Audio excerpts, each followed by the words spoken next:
Hey, if you're new here, welcome to my channel. My name is Kim. I am a life coach and holistic healer.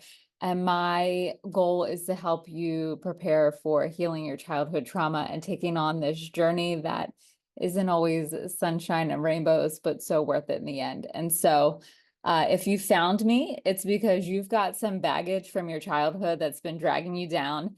And let's face it, we're just not going to tiptoe around this any longer. We're going to talk about how to get your body ready to heal and deal with that trauma with no fluff, no jargon, and we're just going to get straight to the point. Because so I feel like so often people want to, beat around the bush and tiptoe around the fact that when you heal, it's not just about your mind that you're healing. It's a whole package. It's your mind, it's your body, and it's your spirit or your soul. And so a lot of times when we get stuck in this fluffy nature, it makes it seem like the journey is going to be a walk in the park, and it's the farthest thing from that.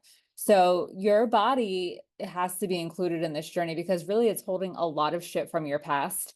And you probably for so long have just been telling yourself it's a mental thing that you have to heal. But honestly, your body has been keeping score. It's been keeping tabs on every single thing that you've endured in your life, all the trauma, all the dysfunction, all the pain, all the hurt, it has been stored there. And not only has it stored that, it's stored the stress, it's stored the tension. And if you're serious about healing, you have got to get it together physically first so that you can get through the journey, because oftentimes you're going to feel like you've been run over by a train or hit by a bus. And I know that sounds like an awful time. So like, why would anyone sign themselves up to go on this journey if it's going to feel like that? And it's because the beauty on the other side of that pain is totally worth it. And when you can come out on the other side of that feeling of being railroad over, you're going to feel like a weight has been lifted. So let's just face it, our bodies hold the trauma too, not just our minds, but we're going to get ready to get rid of that and work through it. And so we're going to get our body ready. And so the first thing that we're going to do is we have to recognize that we can't just talk our way out of the trauma because our entire system is holding on to those wounds. And so if we only do the mental part, the talking part, that's really only doing half the work. So your body has to be ready, and we're going to get it ready because we are going to get moving. And I don't mean, getting up from the couch to go to the refrigerator to get another glass of wine or another Ben and Jerry's. I mean, get into a physical routine. And it isn't just about feeling zen, but it can bring that feeling too, for sure. So we're going to get our bodies up, we're going to get them moving, and it's really not an option. It's essential because as you get up, you work out, you do something. It can be lifting weights, it can be running, it could be punching a punching bag. I know for me, when I was in the thick of my journey, running was my savior. I craved running, and it was because it helped me burn off that stress. It helped my body release the trauma that it had been holding on to. Yoga was also amazing. And that was really where I got to do mind body work at the same time. So it was like more bang for its buck. But I have a girlfriend who used to turn to the punching bag when she was in her healing journey or feeling like she was at this point where she just couldn't take it anymore, and just got out all of the energy, all of the tension, all of the stress on that punching bag. And she felt like a weight had been lifted afterwards. So find what's going to work best for you. So I can tell you that lifting heavy weights for me is not it because I have little chicken wings. But walking even is amazing. So that's also a great thing to do, is just get up and take a walk. But you have to move. You can even stretch. It doesn't have to be something that's rigorous that's going to make you break a sweat, but you just have to get up. You have to do it, and you can't overthink it, because probably the moving of your body is long overdue. Because I know when I was really in a dark, dark place, all I wanted to do was lay on the couch and binge watch TV and not do anything. And that makes it worse. And so it allows the energy, that stagnant, shitty feeling, to just keep sticking around, and you have to be able to get it out, move it out, and release it. So move your body. And there are so many things that you can find on YouTube that can help with body movement, for exercises for beginners, gentle exercises. So just do some exploration and figure out what is going to work best for you and try it. Nothing is going to be a fail, that's for sure. The next part, and you're not gonna like this one, is you have to eat like you actually give a shit about what you're putting into your body. You can't just continue eating junk food and say to yourself, oh, well, it makes me feel better when I stop and grab Dairy Queen. Or, oh, it makes me feel better when I have a Big Mac from McDonald's, because your diet actually does matter. You have to eat real food.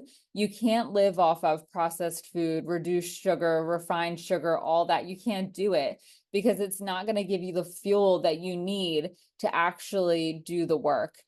Because your body is going to be processing so much energy, your mind is going to be processing so much that you actually have to give your body fuel that's going to help it through this process. Because if you don't, it's going to leave you feeling exhausted, and you're going to burn out, and you're going to throw in the towel long before you're ready to, because you're going to feel just run down, worn out, and exhausted.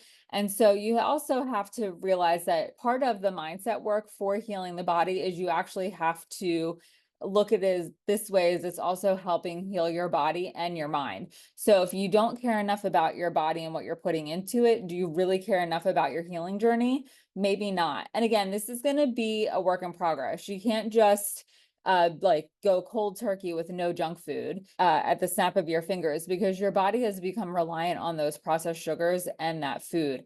I have a friend who recognized that when she was really in the thick of the struggle, she craved Wawa subs. And so it was the chemicals in the lunch meat that she was actually craving. And she would stop and get one on her way home from work every day, and then realized that she felt so sick and so gross. And it was because she wasn't putting good food into her body. So she literally had to do a withdrawal from the lunch meat and stop going to get the subs on her way home from work.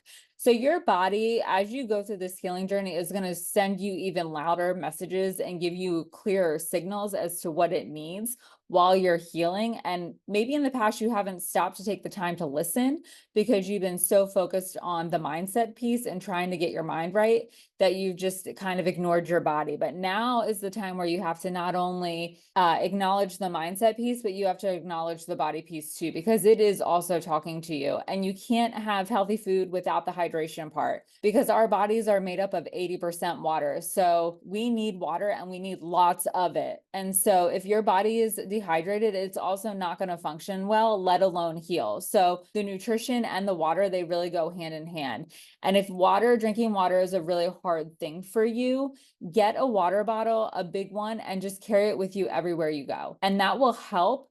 I know they have fancy water bottles that have a light that blink on them when it's time for you to take a sip. If you feel like you need to go back to beginner level that much, then do it. But you have to create a system that's going to work for you and be supportive of you while you're on this journey, so that you can sustain the journey, because this journey is not a sprint. It is definitely a marathon. And the other thing too is you're going to need sleep. And there are going to be times where you're going to feel like you have to put sleep aside. You have things to do, life is too busy, and you just can't do it. So you're just period. Like that's it. You just aren't going to get the sleep that you need. But if you can't get that sleep, then your body is also not going to heal, because when we're sleeping is when our body repairs and processes everything.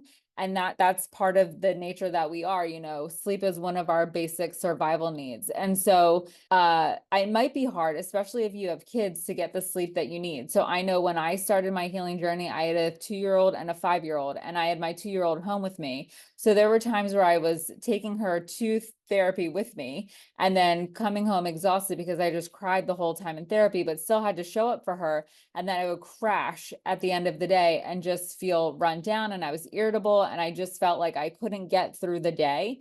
And so what I needed to do was actually put a support system in place, so that way I could have someone to help me with her on the days that I had therapy, so that I could even just, take a half an hour cat nap, rejuvenate some, give my body that time to rest, process, and rejuvenate what it had just been through in that hour-long therapy session. So you really cannot make excuses about the sleep. So if there's anything that excuses go out the window for, it is this. No more excuses. Get the rest that you need, because your body is in desperate need of it when you are healing, because it's going through so much, processing and releasing so much. So fix your sleep schedule, build in time for rest, as much as you think you might need, and do that. That is a must. And so the other thing that you need to do is recognize that you're not going to be able to do all of this on your own. You're going to need help. So maybe your additional support person is your massage therapist. Maybe it's an energy healer, in addition to life coaching. So find out the support system that you are going to need to physically help your body heal, because it's going to be tough. It's going to be hard. And so it's one of those things where it's like, let's start working smarter, not harder now, and get the things in place that we're going to need. So that way we can sustain the journey, because it's a long one. And so it's also really about not cutting corners and investing in your healing journey, because this is about creating a whole new you. And so if you found this video helpful, if there was something that you were thinking like, oh my gosh, yes, I needed to hear that today, please like, comment, and subscribe. And be sure to check out the video I did yesterday about how to prepare yourself emotionally for your healing journey. So thanks so much for tuning in, and I'll see you on the next video.